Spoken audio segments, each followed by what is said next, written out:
June 14th, 1989, Waco, Texas. My dad was killed by a police officer in a traffic stop with my uncle as the driver of the car.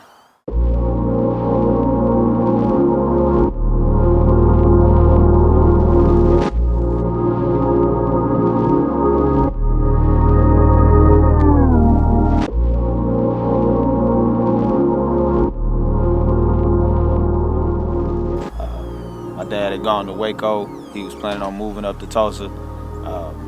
They went down there to get the stuff so that he could move back. I was a kid. I was in the back seat. I was about 6, 7 months old.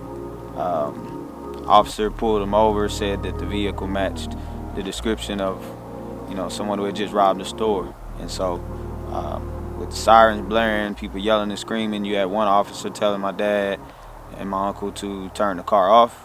Another officer telling them not to move. So with all the commotion, of course, my dad spoke English, but it was tough for him to really understand what was going on. So he put, from my uncle's account, he put his hand on my uncle's shoulder, told him that he was sorry, and then when he turned his head, the officer that was on the passenger side of the car shot him in the head and killed him. So.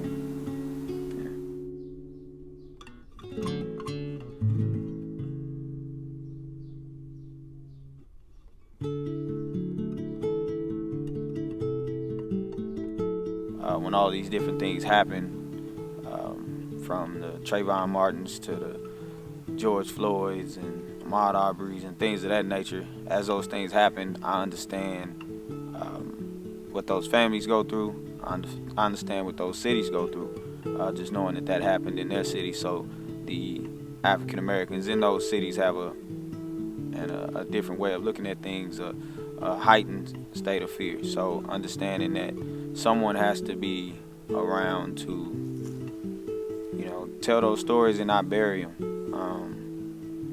Oftentimes it goes down in history and we read about it in history nowadays, but I think that it doesn't have to be history, it can be current. It's something that we should all be aware of, not just when we glance into a book, but just keeping these people's names alive via just dialogue and things of that nature. So it pushed me into my work of helping underage, black men who don't have fathers, who don't have role models. I grew up without that, but showing them that there is a different way other than, looking to the streets and things of that nature, that someone who's been through something similar but came out a better person. So.